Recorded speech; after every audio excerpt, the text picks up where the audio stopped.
Well, thank you for joining us. We are in Manhattan at the Kansas Wheat Office, joined now by Daniel Heady, who is the Director of Governmental Affairs. And Daniel, we want to talk about some things going on in the federal government. Congress just about ready to wrap up. The big focus, I know, has been the future of trade, NAFTA especially. What's your level of optimism? There's just been an awful lot of rhetoric, and really agriculture's kind of been caught in the crosshairs. Yeah, I think caught in the crosshairs is definitely the perfect way to put it. During the last election cycle, it obviously seems that trade became unpopular all of a sudden, and it still makes me scratch my head as to why, especially when it comes to farm states like Kansas. International trade and agriculture go hand in hand, and if we don't have a place to export our products, you're going to see further drops in prices. You're going to see the farm economy continuing to struggle. And quite frankly, the easiest way to raise wheat price is to sell it to more people and increase demand. And the best way to do that is through international trade. We knew a year ago, going into the last days of the election and afterwards, that President Trump, President-elect Trump at the time, was talking that these things may go on, that he didn't like really any of the trade deals, especially NAFTA. But in the big picture, did he look fully? Did he look at agriculture? Was it more like automobiles and some of the other things he seems to be talking a lot more about than agriculture in recent days? Senator Roberts has kind of put the push on, and Trump administration seems to get it, but still, I don't think there's a great assurance. Yeah.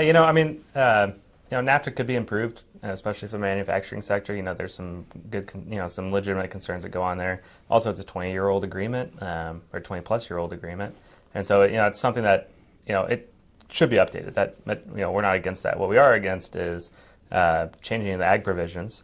It's working, quite frankly. All three countries are very happy with how the agricultural sector has worked under NAFTA. And number two, there's absolutely no reason to pull out because you dislike a few provisions. Pulling out messes everyone up, not just the manufacturing industry. And so that is our biggest concern: is throwing the baby out with the bathwater. There's no reason to kill the entire bill simply because you dislike a few pieces of it, or agreement, not bill. Yeah. Sure. Okay, so they're going to take the holiday off, come back in January, come back to D.C., have more discussions. We know there's, in fact, as we're doing this taping, there's some technical things being discussed, and that's where a lot of the work gets done before the big heavy hitters come in. But the president says, yeah, we're going to be okay. The Secretary of Purdue has come out and said, just wait till the last minute. We're going to get some deal done. But again, some of us have been around a long time, knew the difficulties in getting this passed, and it's not like a kind of a handshake deal. Hey, we're going to be okay. I trust you, you trust me. Off we go. There's bigger implications. Yeah, and we've already started seeing the effects of the brinkmanship kind of negotiation tactics that we've had. Argentina has started Mexico has already started by wheat from Argentina. The Russian wheat exporters are looking to move into the Mexican market. It's not just all talk. There's actual action that's being taken place because of the talk that's happening. So it's something we're very concerned about, and we'd really like to see things move along in a more amicable process than the way they're currently going. So, say NAFTA does get changed, we are there. The other thing the president has said for this past year is he wants more bilateral agreements. It seems like because of some of the other uncertainty, we're not able to get some of those bilateral agreements, which some of those obviously would be a great help to Kansas wheat farmers. Yeah, I mean, we're all about trade, whether it's with one country or 10 countries or 11 countries or every country.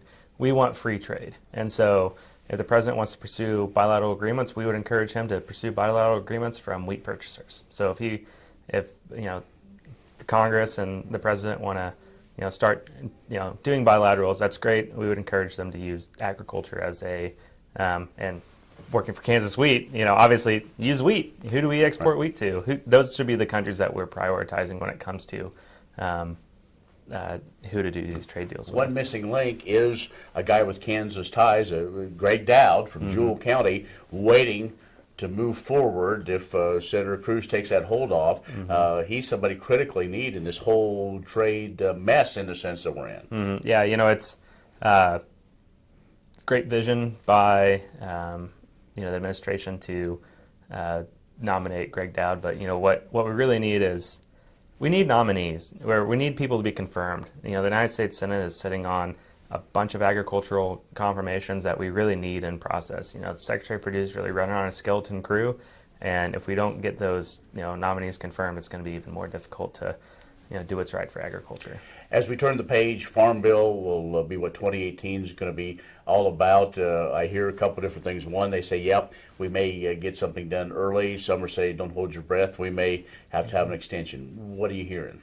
Oh, I've not heard anything that leads me to believe that we will not get a Farm Bill done on time.